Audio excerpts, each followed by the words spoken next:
Hi everybody, my name is Helium Lemon 15, and you know what's embarrassing? The amount of tries that this minigame took me.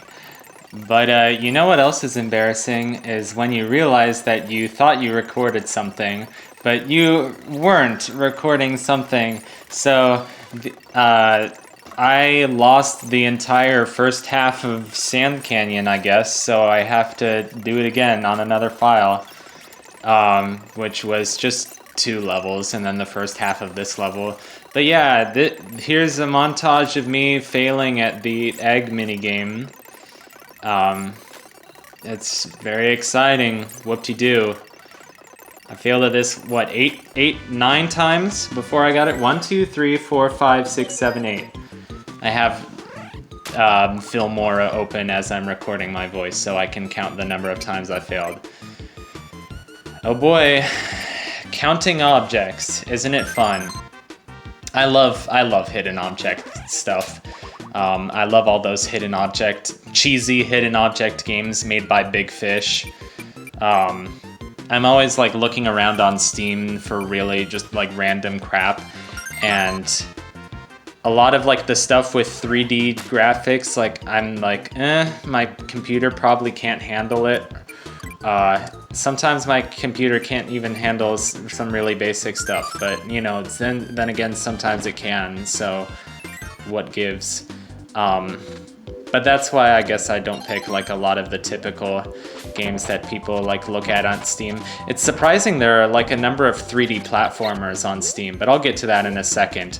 I have like my own very distinct taste in like picking out weird, obscure Steam games.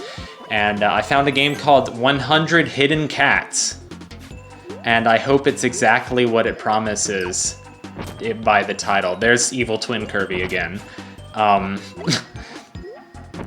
think it's like part of a series, like 100 hidden snails and like 100 hidden turtles and 100 hidden bears and all these different things. I like Stonehenge in the background, by the way. This level is very pretty. Deserts aren't my favorites. I think I like mountains best, but then again, I know that mountains can be more foresty or more desert-like or more ice-like. But I do like deserts a lot. I do like Arizona, New Mexico a lot. I've only ever been to New Mexico. Yeah, I found some other weird stuff. There's always a lot of like interesting free games to try on Steam. As you all know, I've been watching a lot of Nitro Rad, but even like before I've watched a lot of Nitro Rad, I've always felt like 3D platformers were my favorite genre. Such a pretty background, this like sunset with the Stonehenge thing. But like Mario 64, Banjo-Kazooie, really, like, the only 3D platformers I've played are, like, a few from, like, late 90s, and then Mario Galaxy. I was trying to think of, like, 3D platformers that I've played that were made after, like, 2001, and I could only think of Super Mario Galaxy and the demo for Jet Rocket on the WiiWare. If anyone has played Jet Rocket, which I'm pretty sure that's no one. But anyway. But yeah, all these weird, well, like Gex. A lot of people know Gex and like Bubsy 3D, even if they haven't played them. But yeah, I really have a special love for 3D platformers, so I'm glad that Nitro Rad sort of has that same love. And I love watching them. There's always something about watching them that, regardless of if they're a masterpiece of the game, they can be like absolute camp. But they're always so, like, pleasing, and they kind of fill me up with a warm feeling inside. Spider hidden in the doorway, that's kind of, like, typical HAL Laboratory, haha, gotcha kind of design, but I don't mind it at this point. But yeah, there's all these, like, random stuff on Steam. There's, of course, Yooka-Laylee, which is the other 3D platformer that was made, you know, post-2001 that I have actually played, besides Super Mario Galaxy. and the demo of Jet Rocket. That should be a running joke. Just the demo of Jet Rocket is the answer to every question on the pop quiz. But there's all this random stuff on Steam, like, you know, Kiwi64 and MacBat64 and Super Lucky's Tale and Moss and Cow the Kangaroo, and then of course the remastered like Crash and Spyro, and like I'm really like feeling the urge to like play all these 3D platformers, and like even like the version of like Rayman 2 that's on GOG or whatever, get Rayman 2 either for my N64 or for my PC. But like I'm not really a PC gamer. I'm like kind of gradually being converted to a PC gamer. But like I don't have a controller or anything. So I guess most people, like, you know, they have an Xbox already and they're just like, oh, here's my Xbox controller with my PC because they're both made by Windows, and so but I don't know. I know there are cheap like N64 and SNES controllers, USB, but I want to get like a controller at some point. Anyway, it's just sort of an indulgent fantasy of mine at this point, but every time I watch another Nitro Rad video, and I really like some of the videos that I watched today, like Mort the Chicken. I discovered that game through like just watching old Games Done Quick videos, and that's just the sort of stupid game that makes me happy. And then there's a Jersey Devil game that's kind of done in like the Warner Bros. Cartoon sort of style, like Looney Tunes or whatever, and that game was really pleasing to look at. I don't know. It's just maybe I want to play Earthworm Jim 3D at some point, even though I've heard it's like a terrible game. Like maybe the PC version is okay. Maybe I'll just play it because, like, you know, sometimes I can like, I don't know if I can like muster my strength through terrible games, but like I made it through Space Station Silicon Valley. That was a pretty frustrating game, but it wasn't a bad game. Maybe that's the difference, but I don't know. It wasn't a great game either, but it's great because it's unusual. I think an unusual game that like makes an impression on your heart can still be great because of that, you know? I don't know. I'm just being silly. I'm just being naive.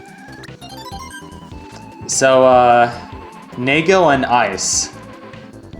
I love it. It's my favorite thing. And here I was mashing the button and being silly, and I was having so much fun with this. I didn't want to show this level again for the sake of, for fear of being redundant, but like I was having so much fun. And yeah, my favorite thing was to mash the button while I was in midair. And the thing is, like, I really love Nitro Rad. He's so goofy, and I just love his laugh whenever he does something dumb in a video game. He's like, yeah, I can just do this all day long. It's dumb.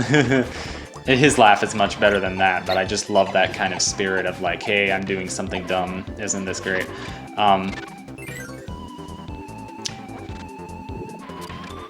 Another reason that Nago is my new favorite party member, other than the fact that his butt looks like challah bread, and that you're literally floating this floating snow power, whatever it is.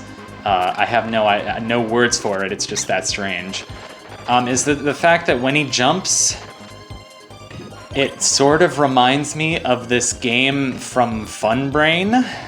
Like, who remembers Funbrain? That was another kind of one of those sites that I used to go on when I was a kid. And here it's just bottom, top, middle, but I fast forward through it because it's really boring. So you go through the bottom path, and then you take the top path, and oh boy, wow.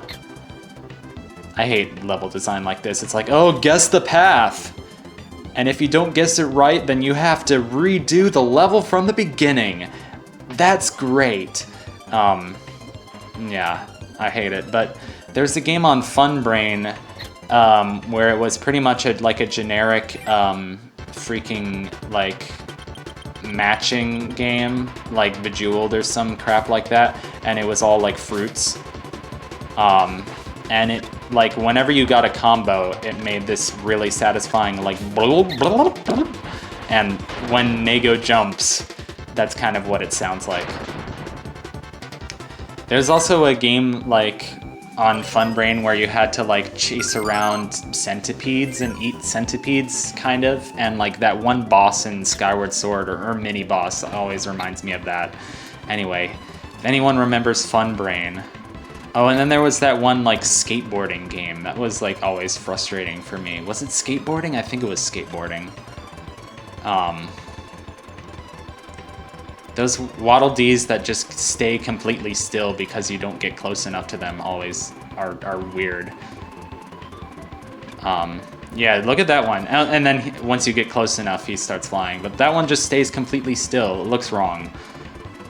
But I guess it's just a quirk of the game's programming. They don't expect you to play like that. So anyway, you've already seen the level. We return this like daughter to her mom or something. I don't know. See you in the next episode for the pyramid level at some point. I know we're gonna get to that eventually.